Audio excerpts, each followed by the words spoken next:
Эмгек акы мамлекеттик ишканаларга кетип атат, ушундай? Ооба, республикалык бюджетте турган мамлекеттик ишканалардын айлык акысы.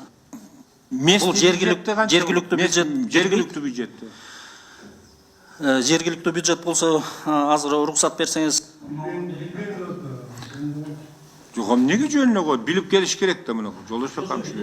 Азыр таблицаны карап айтып берем. Билиш керек да. Эми булар мындай да, Жолдошбек камчы. Жок, мен уланта берейин. Жолдошбаевич, булар бир жылда бир келет. Мына биз депутат болуп отурганыбызга 4 жыл болуп атат. Мына сиз эми эски депутаттардансыз, биз Дүйшәлиев экөөбүз жаңы депутатпыз. Силерге чейин 5 жылда эле ушул жылдагы бир эле формада беришет да. Эч өзгөчөлүгү жок. Монча киреше түшөт, монча чыгаша болот, монча дефицит болот, монча эмгек акысына кетет, монча транспорттук расходко кетет, монча командировочный расходко кетет, мынанча проч расход, башка жок. Эч өзгөчөлүгү жок.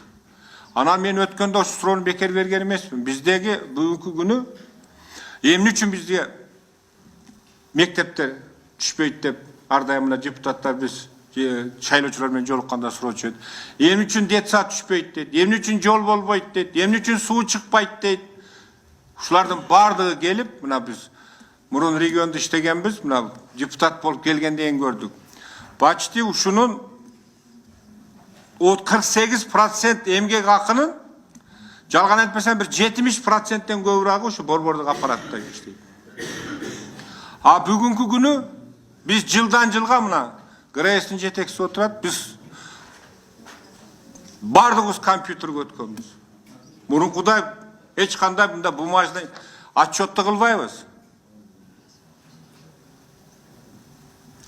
А борбордук аппараттын негизги менен башка мына укук коргоо органдарын айткым келбейт, калгандарын айткым келет. Калган министерство ведомстволор. Региондон информация чогулткандан башка эч нерсе жасабайт. Мына элементарный Минфиндин иши эле. Минфиндин иши ар бир министерство ведомство жылдын жыйынтыгында силер начальник управления финансовый действия кантип аталат билбейм.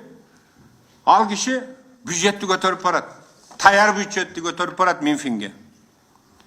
Минфин аны өзүнүн баягы жылдагы компьютерине түшүрүп коет.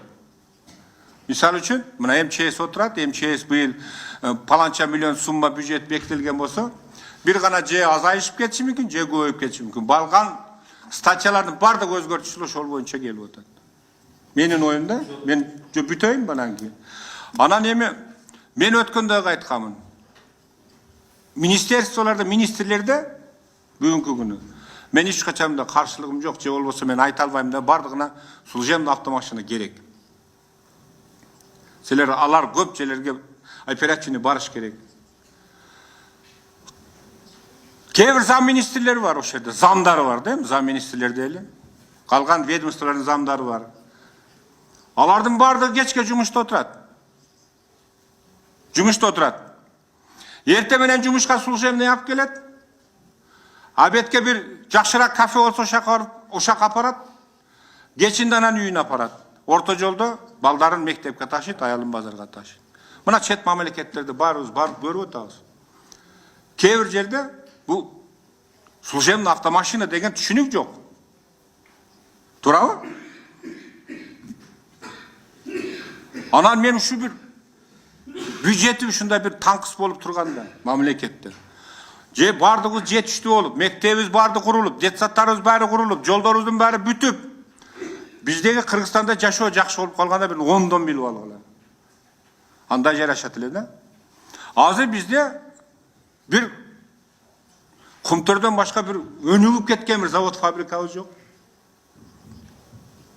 Ошон үчүн мен бая суроо бергеним жок. Налог түшкөн акча, таможнядан түшкөн акча. Негизги бизге түшө турган акча булагыбыз ошол эле. Жеңиш Парпиевич, бир өзгөртүү мен ошо өткөндө да былтыр да айткам. Бир министерствону бир эксперимент кылып көрбөйлүбү? Сокращение кылабызбы, же служебныйлерин алабызбы? Bir ekonomda bir 3 yıl ekonomda görsek şu bюджетти mına defisitти dagы azaytıp, bayakların bärin jolga salıp algandan uşuların bärin jassak bola belе? Bolat эле. Ana bardık ministerstvolarda көбүнчө, orunbasarlarında bärinde jip var. Jol tandabas. Anı bärimiz bilebиz. Maşinanı ot aldırganda 5 litre benzin içet. Ha hökümetin toktomu menen bir ayga 240 litre mi? 240 litre benzin bölünöt. 240 litredi men жалган айтпасам, onu sizler 10 günde жок кылып койдук. Kalgan 20 gündө kanda жөө жүрбөйт. Başka statiyadan kotorup durup ana benzindi kuyat. Al жүрüş gerek. Ha bir jipke minimum bir günde minimum жүрбөйт degende 20 litre benzin ketет. Жок ушулардын bir жолун карабайсыңар менен. Жыл деле şu суроону беребиz. Жыл деле келесиңер. Жыл деле ошол баякы özgörü жок бюджет. Bir moğunda bir çoğun para kap kelesiңер, barıp ap kelip tapşırasыңар da anan kete beresiңер. Ana her bir deputatты 2'den 3'ten bölüp koyuyorsunlar. Sen аны менен сүйлөш, sen bunu менен сүйлөш. Уруксат этсеңиз, Искендер Исмаилович, жана биринчи жергиликтүү бюджет боюнча да сурап кетпедиңизби? Эгер болсо республикалык бюджеттен айлык акыга бул 58 миллиард сомдой кетип атат. Бул жана айтканда 30%дан жогору. Ал эми жергиликтүү бюджет боюнча эгер бюджети 23 миллиард сом болсо, анын айлык акысына 6,6 миллиард сом саптап атышат жергиликтүү бюджеттер. Ал эми сиз реформалар боюнча айтып кеттиңиз, реформалар жүрүп атат. Эгер азыр уруксат берсеңиз алар боюнча айтып кетейин. Жана программный бюджет деп 19-жылы 2 министерство кирди, Минтранс менен здравоохранение министрлиги. Эмки жылга дагы ушул 2 министрлик улантып атабыз. Bir топ өзгөрүүлөр болот. Сиз туура айтып атасыз. Бүгүнкү күндө биз болсо текущий расход, капитальный расход, анан программный расход деп жакшы бөлбөй атабыз. Бирок мындан ары эмки жылдан баштап биз болсо жакшы сунуштарыбызды киргизебиз. Административный текущий расходдор кала берет. Министерство иштегенге. Анткени өзүңүздөр билесиздер да, штаты бар, башкалар бар, канста бар тигул дегендер. Ал эми бүт программаларды биз өзүнчө чыгара алып атабыз. Бүгүнкү күндө мисалы 2 программа боюнча өзүнчө чыгып атат. Бул судебно-правовой реформа. Анық так билебиз канча каражат кимге керек. Ар бир министрликтер кийин отчетторун берет. Ошол эле бүгүнкү күндө цифровизация боюнча 500 миллион каралган. Биз так билебиз кимге канча бөлүнгөн жана кандай отчеттор болот. Эмки жылдарда биз ойлоп атабыз, бүт кандай программалар болсо бюджет ар бир программа боюнча бөлүнүп келет. Sunuşumda айтып атам да, biz Швейцария менен салыштырабыз, башка чет мамлекеттер менен салыштырабыз. Бизден 2 есе эл көптөр бар. Министрлик ведомствосу бизден 3 есе аздары бар да. Ошого бир дагы бир жакка бурулушубуз керек да. Бизде чиновниктер көп болуп атабыз да. Айлыктарыбызды аздап атабыз. Кээ бир айлыктары 15 миңге жетет, 15 миң ичпейт. Ошон үчүн кече мына жогорку кеңеште дагы көрдүк. Карызга тамак бербейт деп жазып коюп интернетке чыгып кеттик. Бул бир эле бизде эмес да, бардык министрлик ведомстволордо барды. Ошону кыскартып, айлыктарын көбөйтсө, анан күчтүү кадрларды алса, бардык нерсе азаят эле да. Коррупциядан баштап бардык биздин бүгүнкү күндө показательдерибиздин баары азаят деген ойду айтам да. Эч өзгөрүү жок.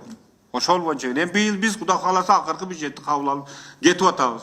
Эндиги жылы жаңы депутаттар келет. Анын канча проценти кайтып келет, onu билет.